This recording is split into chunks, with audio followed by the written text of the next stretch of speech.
과거 군사무기의 판도를 바꿔온 주인공은 언제나 압도적인 기술력이었습니다. 냉전 시절 미국이 보여준 전투기 탑재용 레이저 무기의 연구와 개발은 전 세계를 경악시킬 정도로 앞서 있었고, 심지어 따라잡는 것조차 불가능하다는 평가를 받았습니다. 하지만 시간이 흐른 지금, 그 주도권이 서서히 흔들리고 있습니다. 바로 대한민국이 새롭게 부상하고 있기 때문입니다. 한국이 독자적으로 개발 중인 KF-21 보람의 전투기 탑재형 레이저 무기는 이제 단순한 실험 단계를 넘어 실질적 전장 적용을 염두에 두고 구체적인 성과를 만들어내고 있습니다. 불과 몇 년 전만 해도 미국과 유럽만이 독점적으로 다룰 수 있는 영역이라고 여겨졌지만, 한국산 항공기용 레이저 무기가 예상보다 훨씬 빠른 속도로 성장하자 유럽과 중동의 방산 시장이 먼저 반응하기 시작했습니다. 특히 무인 드론이 전장을 장악하는 미래 시대에 한국이 이끌어가는 새로운 무기 체계는 세계 각국의 이목을 집중시키고 있습니다. 현재 전 세계 전장은 무인 드론이 사실상 지배한다고 해도 과언이 아닙니다. 아파치 공격 헬리콥터를 대체할 수 있는 2톤급 대형 UAV 공격기는 이미 생산 단가와 효율성 면에서 기존의 유인 공격 헬기를 압도하고 있으며, 요격 또한 극도로 까다롭습니다. 저고도에서는 소형 무기나 방공망으로 요격할 수 있지만, 고고도에서 장거리 미사일을 발사하고 빠르게 복귀하는 대형 무인 드론은 기존 무기 체계만으로는 대응하기 어렵습니다. 이러한 상황은 모든 군사 강국들에게 새로운 해결책을 요구하고 있습니다. 문제는 장거리 방공망 구축에 필요한 대형 지대공 미사일입니다. 최소 사거리 80km 이상의 고가 미사일은 본래 전투기를 상대하기 위해 설계된 무기입니다. 그런데 이런 고가 미사일을 값싸고 대량으로 투입되는 무인 드론 요격에 쓰는 것은 가격 대비 효율성이 맞지 않습니다. 다시 말해, 한 발 수십억 원에 달하는 지대공 미사일을 수백 대의 무인 드론에 대응하는 데 사용한다면, 경제적 소모전에서 먼저 무너지는 쪽은 오히려 방어측이 될 수밖에 없습니다. 바로 이 지점에서 대한민국 공군이 내놓은 해답이 등장합니다. 전투기 탑재형 레이저 무기, 즉 KF-21 보람에 장착될 새로운 에너지 무기 체계입니다. 레이저 무기는 탄약의 개념이 없습니다. 발사 비용은 전기를 공급하는 에너지뿐이므로 사실상 무한에 가까운 요격 능력을 제공합니다. 한 번 구축만 해놓으면 수백 발이 무인 드론을 단 몇 초 만에 차례로 격추시킬 수 있습니다. 탄약 소모와 재장전이라는 개념 자체가 사라지는 것이죠. 이 기술은 단순히 미래 무기라는 이름에 걸맞은 상징성이 아닙니다. 이미 대한민국은 불과 4년 만에 레이저 대공 무기 시제형 공개에 성공했고, 5km 밖에 있는 소형 표적 20대를 정확히 명중시키는 시험 성과를 보여주었습니다. 이는 미국이나 유럽이 아직 실전 배치조차 하지 못한 기술을 한국이 빠르게 따라잡고 심지어 일부 영역에서는 앞서 나가고 있다는 증거입니다. 특히 한국의 방산 기술이 후발주자라는 꼬리표를 떼어내고 세계 최상위권에 올라섰음을 상징적으로 보여줍니다. 물론 지상에서 운용되는 레이저 무기와 전투기 탑재형 레이저 무기는 차원이 다릅니다. 공중에서 작동하려면 무게는 획기적으로 줄이면서도 출력은 최소 100kW급을 확보해야 합니다. KF-21 전투기에 장착될 시스템은 전체 무게를 약 250kg 수준으로 맞추는 동시에 전투기의 기동성과 무장 탑재 능력을 저해하지 않아야 합니다. 게다가 고속 비행 중 발생하는 진동, 소음, 열이 모두 광학장치에 영향을 미칠 수 있으므로 극한 조건을 버텨낼 수 있는 안정성과 내구성이 절대적으로 요구됩니다. 흥미로운 점은 KF-21 보라매가 쌍발 엔진을 갖추고 있다는 사실입니다. 단발 엔진인 F-35나 F-16보다 전력 공급 능력에서 훨씬 유리합니다.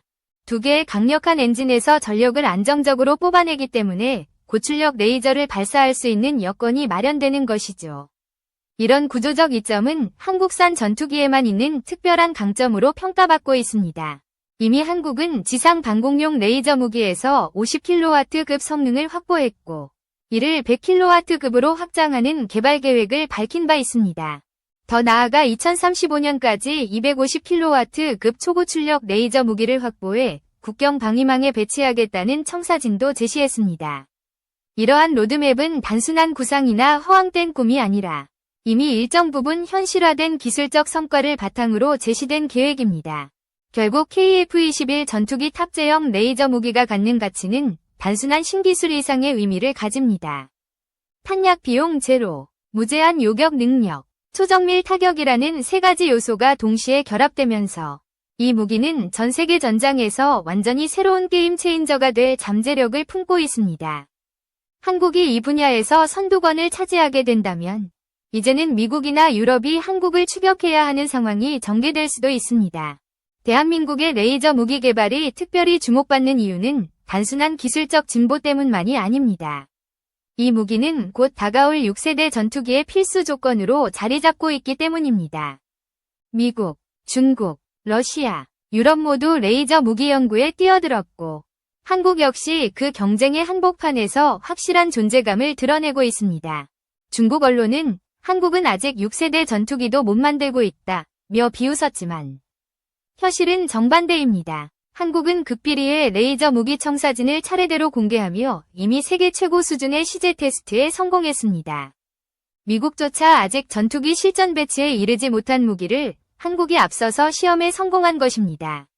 이는 단순한 홍보가 아닌 실제 전장에서 검증 가능한 성과라는 점에서 더욱 충격적입니다. KF-21 보라매는 기존 4세대, 5세대 전투기의 한계를 뛰어넘을 잠재력을 갖추고 있습니다. 레이저 무기가 장착되면 적 드론뿐 아니라 순항 미사일, 탄도 미사일까지 요격할 수 있는 최후의 방패가 됩니다.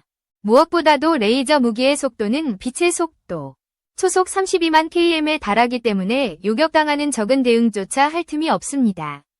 한국 국방부와 국방과학연구소는 KF-21 전투기에 장착될 전자광학 추적장치와 IRST, 그리고 국산화에 성공한 각종 센서를 레이저 무기와 통합하려는 계획을 공식화했습니다. 이로써 보라매는 단순한 전투기를 넘어 완전한 다층 방어 플랫폼으로 진화하는 단계에 들어선 것입니다. 대한민국이 이 기술을 확보한다는 것은 단순한 군비 경쟁의 승리가 아닙니다.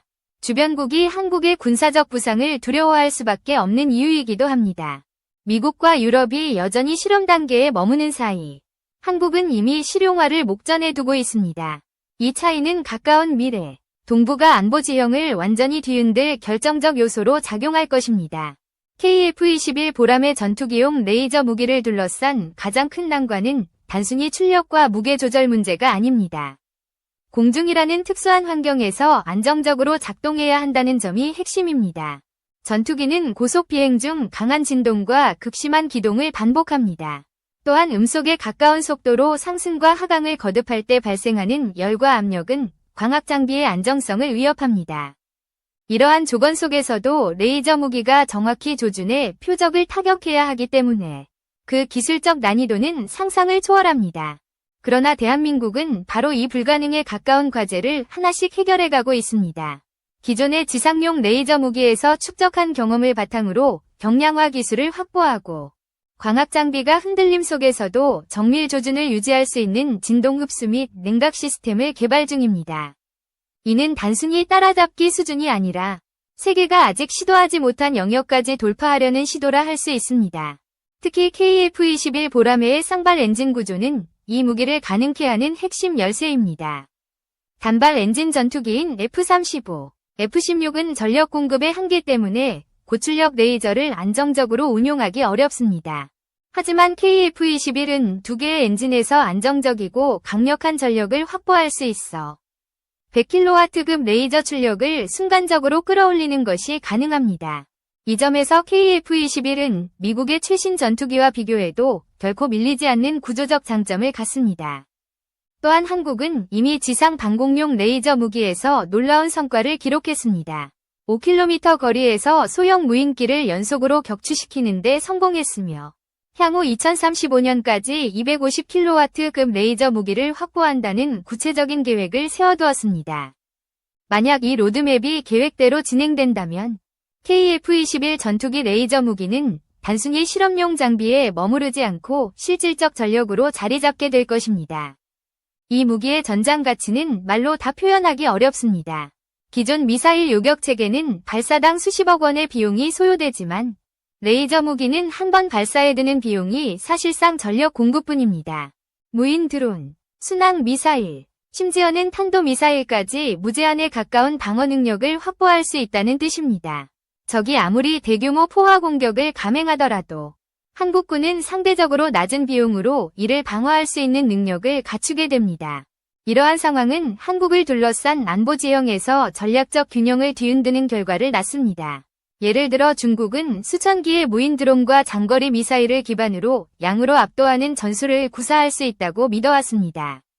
그러나 한국이 KF-21 전투기에 레이저 무기를 장착해 실전 배치하게 된다면 중국의 이러한 전략은 뿌리부터 흔들리게 됩니다. 값싼 드론 수천 기를 쏟아부어도 한국군은 사실상 무한에 가까운 방어 능력으로 이를 무력화할 수 있기 때문입니다. 게다가 레이저 무기는 속도 자체가 방어의 개념을 바꿉니다. 빛의 속도로 발사되는 레이저는 10km 떨어진 표적을 0.00003초 만에 타격합니다. 운동역학적 계산이 필요 없는 직진성 덕분에 회피 기동이나 전자전 방해가 거의 통하지 않습니다. 이는 기존 미사일 방어 체계와는 차원이 다른 절대적 무기라 할 수 있습니다. 한국 국방부는 KF-21에 장착할 레이저 무기가 단순히 방어 수단에 그치지 않고 공격 무기 체계와도 통합될 것임을 밝혔습니다. 전자광학 추적 장치, IRST, 국산 레이더와 함께 결합될 경우 KF-21은 단순히 4.5세대 전투기라는 평가를 넘어 사실상 5세대와 6세대의 경계를 허무는 기체로 도약하게 될 것입니다. 미국과 유럽이 아직 전폭기 수준의 대형 기체에서만 실험 중인 레이저 무기를 한국은 중형급 전투기에 탑재하려 하고 있습니다. 이 차이는 단순한 기술적 진보가 아니라 세계 방산 패러다임의 변화를 상징합니다. 만약 한국이 성공한다면 KF-21 보람에는 전투기 시장에서 압도적인 경쟁력을 확보할 것이며 주변국들은 한국산 무기에 의존할 수밖에 없는 상황에 처하게 될 것입니다. 결국 KF-21 전투기 레이저 무기는 대한민국의 자주 국방을 상징하는 프로젝트이자 미래 전장을 선도할 절대 무기 체계로 자리매김할 것입니다. 이는 단순한 군비 확장을 넘어 한국이 세계 군사 강국 반열에 오르는 결정적 계기가 될 수 있습니다. KF-21 전투기 탑재형 레이저 무기가 미래 공중전의 핵심이라면 지상과 해상에서 대한민국을 지켜내는 방패는 바로 현무 미사일 체계입니다. 한국은 이미 30여 년 전부터 자체적인 미사일 개발을 추진해왔고 그 결정체가 현무 시리즈입니다. 과거에는 단순히 북한의 위협을 억제하는 수준에 불과했지만 오늘날 현무 미사일은 중국과 일본까지 견제할 수 있는 전략적 무기로 성장했습니다. 특히 최근 주목받는 무기는 차세대 현무 6 대륙간 탄도 미사일입니다. 사거리 5,000km 이상을 목표로 하며 최대 8톤급의 탄두를 탑재할 수 있는 능력을 확보하려 하고 있습니다. 만약 여기에 핵탄두가 결합된다면 한국은 단숨에 세계 핵전략 강국과 어깨를 나란히 할 수 있게 됩니다. 더욱 놀라운 점은 이 미사일이 마하 10 이상의 속도로 낙하하면서 회피 기동 시스템까지 탑재한다는 계획입니다. 사실상 요격이 불가능한 괴물 미사일이 탄생하는 셈입니다. 현무 미사일 개발은 단순히 군사기술의 진보를 의미하지 않습니다. 이는 한국이 더 이상 미국산 무기에 의존하지 않고 독자적 억지력을 갖춘다는 선언과도 같습니다. 과거 대한민국은 미국의 다목적 미사일과 로켓을 대량 구매하며 연간 수십조 원을 지출했습니다. 그러나 이제는 상황이 바뀌었습니다. 한국은 독자 기술로 현무 미사일을 양산하며 미국조차 예상치 못한 속도로 차세대 무기 시장의 경쟁자가 되고 있습니다. 또 하나의 결정적 특징은 플랫폼 다변화입니다. 초기 현무 미사일은 지상 발사만 가능했지만 최근 개발된 현무 계열은 잠수함 발사형 SLBM, 이지스 구축함 탑재형, 그리고 향후 KF-21 전투기 장착형까지 포함됩니다. 이는 곧 한국군이 육해 공전 영역에서 현무 미사일을 운용할 수 있다는 뜻이며 단일 무기 체계가 완전한 3중 구조의 전략 억지력을 형성하는 전례 없는 사례가 되는 것입니다. 특히 SLBM은 일본과 중국을 긴장시키는 핵심 카드입니다. 일본의 최신형 타이게이급 잠수함은 아무리 성능이 뛰어나도 탄도 미사일 발사 능력은 갖추지 못했습니다. 반면 한국의 도산 안창호급 잠수함은 현무 SLBM을 6에서 10발 탑재할 수 있어 바닷속 은밀한 위치에서 기습적인 전략 타격이 가능합니다. 적의 대도시를 향한 직접적 파괴력을 보유했다는 사실만으로도 잠재적 적국은 쉽게 도발을 감행하지 못하게 됩니다. 한국은 또한 차세대 잠수함 개발 과정에서 세계적 수준의 기술력을 증명했습니다. 도산 안창호함은 시험 운항에서 세계 모든 디젤 잠수함을 제치고 1위 기록을 세웠으며 SLBM 발사 성공은 한국 해군의 전략적 위상을 단숨에 끌어올렸습니다. 더 나아가 7,000톤급 핵잠수함 개발 계획까지 공식화되면서 한국 해군은 단순한 방어 수준을 넘어 강대국 수준의 공격 능력을 확보할 가능성이 커졌습니다. 이 모든 무기 체계는 결국 하나의 메시지로 귀결됩니다. 대한민국은 더 이상 종속적인 무기 수입국이 아니라 독자적인 첨단 무기를 설계하고 생산하는 완전한 군사 강국으로 자리매김했다는 사실입니다. KF-21위 레이저 무기와 현무 계열 미사일은 서로 다른 분야처럼 보이지만 실은 하나의 공통된 전략 아래에서 움직이고 있습니다. 그것은 바로 자주국방, 그리고 절대 억지력입니다. 만약 적이 한국을 향해 수백 발의 탄도미사일을 쏟아부어도 KF-21 전투기의 레이저 무기와 지상 해상 잠수함에 배치된 현무 미사일은 즉각적 대응과 압도적 보복을 가능하게 만듭니다. 이것이 바로 한국이 추구하는 고슴도치 전략입니다. 겉으로는 작고 보잘것없어 보여도 건드리는 순간 치명적인 반격을 가하는 방위 개념입니다. 세계 군사 전문가들은 이미 한국의 무기 개발 속도에 주목하고 있습니다. 불과 2000년대 초반까지만 해도 한국은 첨단 미사일 기술에서 크게 뒤처져 있었습니다. 하지만 지금은 정반대입니다. 누리호 발사 성공, GPS 유도 기술, 로켓 엔진 기술 확보 등으로 인해 한국은 세계에서 몇 안 되는 독자적 미사일 강국이 되었습니다. 이제는 단순히 북한을 억제하는 수준이 아니라 중국과 일본, 심지어 러시아까지 견제할 수 있는 잠재력을 갖추게 된 것입니다. 이처럼 KF-21 전투기 레이저 무기와 현무 미사일 체계는 각각 다른 영역에서 작동하지만 대한민국의 안보를 지탱하는 두 축으로 결합됩니다. 하나는 하늘에서 적의 무기를 무력화시키는 빛의 방패이고 다른 하나는 지상과 바다에서 적을 응징하는 철의 창입니다. 두 무기가 동시에 존재할 때 한국의 자주국방은 비로소 완성됩니다. 대한민국이 레이저 무기와 현무 미사일을 동시에 발전시켜 나가는 이유는 단순히 기술적 호기심이 아닙니다. 이는 곧 자주국방이라는 국가적 사명을 실현하기 위한 필수 전략입니다. 한국은 지정학적으로 세계에서 가장 불안정한 지역 한복판에 위치해 있습니다. 북쪽으로는 핵무기를 보유한 북한, 서쪽으로는 군사적 팽창을 멈추지 않는 중국, 동쪽으로는 군사력 현대화에 집중하는 일본이 자리하고 있습니다. 이 세 나라 가운데 단 한 곳만 한국을 위협해도 국가는 치명적인 타격을 입을 수밖에 없는 구조입니다. 따라서 한국이 선택할 수 있는 길은 명확합니다. 언제 어디서 도발이 일어나더라도 즉각적인 방어와 강력한 보복 능력을 갖추는 것입니다. KF-21 전투기 탑재형 레이저 무기와 현무 계열 미사일은 바로 이 과제를 해결하는 쌍두마차와 같습니다. KF-21은 공중에서 적 드론과 미사일을 요격하며 현무 미사일은 지상과 해상에서 적의 전략 거점을 단숨에 무너뜨립니다. 실제로 한국 국방부는 이미 미래의 전쟁 양상이 포화 공격과 무인 체계에 의해 좌우될 것이라고 분석했습니다.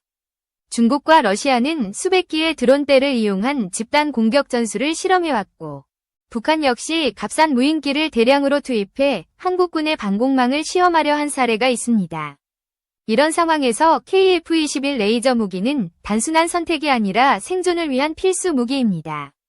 무제한에 가까운 발사 능력과 빛의 속도 요격은 한국이 포화 공격을 이겨낼 수 있는 유일한 수단이 될 수 있습니다. 한편 현무 미사일의 확장은 한국의 전략적 위상을 한 단계 더 높이고 있습니다. 단순히 국경 방어가 아니라 적국의 심장부를 직접 타격할 수 있는 능력은 곧 억제력입니다. 상대방이 선제 공격을 고려할 때 되돌아올 보복 피해가 감당 불가능하다면 결국 도발 자체를 포기할 수밖에 없습니다. 이것이 바로 핵심 억지 전략입니다. 흥미로운 점은 한국의 이러한 무기 개발이 단순히 군사적 필요에만 머물지 않고 있다는 사실입니다. 방위산업 수출이라는 또 다른 경제적 성과로 이어지고 있습니다. KF-21, K9 자주포, K2 흑표 전차는 이미 세계 시장에서 주목받는 수출 품목이 되었고 여기에 레이저 무기와 차세대 현무 미사일까지 더해진다면 한국은 단숨에 세계 방산 시장의 핵심 공급국으로 자리 잡게 됩니다. 이는 곧 군사력 강화와 경제력 확대가 동시에 이뤄지는 선순환 구조를 의미합니다. 물론 이런 과정이 순탄치만은 않습니다. 강대국들은 한국의 부상을 경계하고 있습니다. 특히 미국은 오랫동안 한국을 최대 무기 구매국 중 하나로 여겨왔습니다. 하지만 이제는 상황이 달라졌습니다. 한국이 독자적인 무기를 개발하고 수출하면서 미국 방산 기업들은 한국을 새로운 경쟁자로 인식하기 시작했습니다. 이 변화는 한국이 단순한 소비국에서 공급국으로 탈바꿈했음을 상징하는 장면입니다.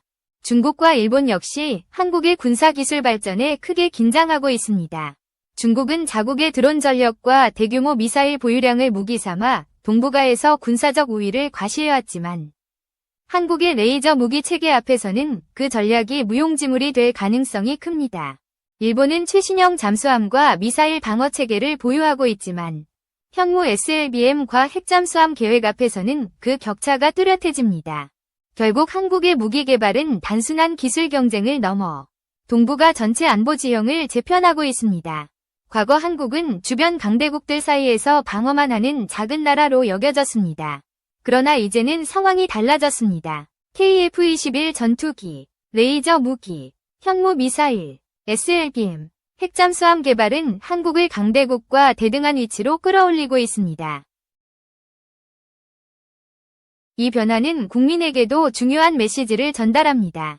강력한 군사력만이 평화를 지켜낼 수 있다는 교훈은 한국은 더 이상 외세에 의존하지 않고 스스로의 힘으로 국가를 지킬 준비가 되어 있음을 보여주고 있습니다. 이것이 바로 진정한 자주국방이며 앞으로의 세대가 안심하고 살아갈 수 있는 토대가 됩니다. 따라서 KF-21과 현무 미사일은 단순히 무기의 이름이 아닙니다. 그것은 곧 대한민국이 독립적인 군사강국으로 나아간다는 상징이며 세계가 주목하는 차세대 전략입니다. 이 무기들이 완성되는 순간 한국의 안보구조는 더 이상 과거와 같지 않을 것입니다.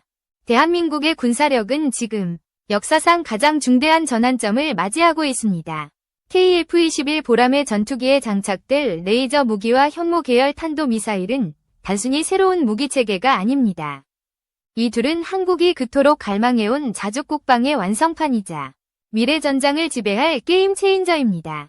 레이저 무기는 하늘에서 무인 드론과 미사일을 무력화시키는 최종 방패이며 현무 미사일은 지상과 해상에서 적국을 응징하는 철의 창입니다.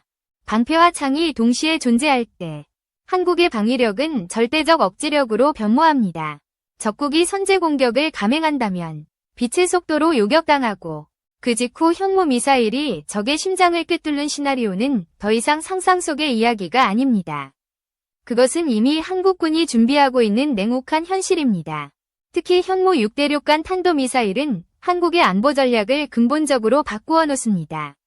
5,000km 이상을 날아가 8톤급 탄두로 목표를 초토화하는 괴물 무기.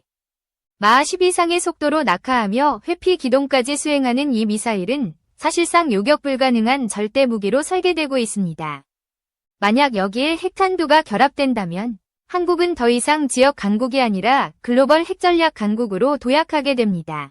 동시에 SLBM과 핵잠수함 개발은 한국의 해군 전력을 전례 없이 강화하고 있습니다. 도산 안창호급 잠수함에 탑재된 현무 SLBM은 바닷속에서 은밀하게 적국의 대도시를 겨냥할 수 있으며 향후 7,000톤급 핵잠수함에 이 무기가 실리게 된다면 한국은 단숨에 바다를 지배하는 전략 강국이 됩니다. 일본과 중국은 따라올 수 없는 압도적인 억지력을 한국이 손에 넣는 것입니다. 이 모든 발전은 단순히 전쟁 억지 차원을 넘어섭니다. 한국은 이제 세계 방산 시장의 핵심 공급국으로 부상하고 있습니다. KF-21은 중동과 동남아에서 이미 수출 기대를 모으고 있으며 K9 자주포와 K2 흑표 전차는 세계적으로 검증된 무기로 자리 잡았습니다. 여기에 레이저 무기와 차세대 현무 미사일까지 더해진다면 한국은 군사력과 경제력을 동시에 끌어올리는 두 마리 토끼를 잡게 될 것입니다. 그러나 무엇보다 중요한 점은 이 모든 것이 한국 스스로의 힘으로 이루어졌다는 사실입니다. 과거에는 미국이나 유럽의 기술 이전에 의존해야 했지만 이제는 상황이 달라졌습니다. 한국은 독자적으로 전투기를 만들고 로켓을 쏘아 올리며 핵심 센서와 엔진까지 자체 개발에 성공했습니다. KF-21과 현무 미사일은 그 결실의 정점입니다. 세계는 지금 새로운 질서를 목격하고 있습니다. 미국, 러시아, 중국 같은 전통 강대국 사이에 한국이라는 새로운 군사강국이 떠오르고 있습니다. 단순히 경제대국을 넘어 군사력에서도 자립한 한국은 더 이상 주변국의 눈치를 보며 생존을 논하지 않습니다. 이제는 스스로 방패를 쥐고 스스로 창을 휘두르는 국가로 자리 잡고 있습니다. 대한민국이 선택한 길은 결코 쉽지 않았습니다. 수십 년간 끊임없는 연구, 실험, 실패와 도전을 반복해야 했습니다. 하지만 그 대가로 한국은 독자적 방위 기술을 손에 넣었고, 이는 앞으로 수십 년간 나라를 지켜줄 강력한 기반이 될 것입니다. 강력한 무기만이 평화를 보장한다는 뼈아픈 교훈을 한국은 누구보다 잘 알고 있기 때문입니다. 이제 남은 과제는 단 하나입니다. 이 무기들을 완성해 실전 배치하는 것입니다. KF-21 전투기의 레이저 무기가 하늘을 밝히고 현무미사일이 땅과 바다를 수호하는 날, 한국은 진정한 의미에서 자주국방을 완성하게 될 것입니다. 더 이상 주변 강대국의 위협에 흔들리지 않고 스스로의 힘으로 국민과 영토를 지켜내는 독립국가로 거듭나는 것입니다. 그리고 그날이 오면 세계는 분명 이렇게 말할 것입니다. 한국은 더 이상 작은 나라가 아니다. 한국은 군사 강국이며 새로운 시대의 질서를 주도하는 나라다.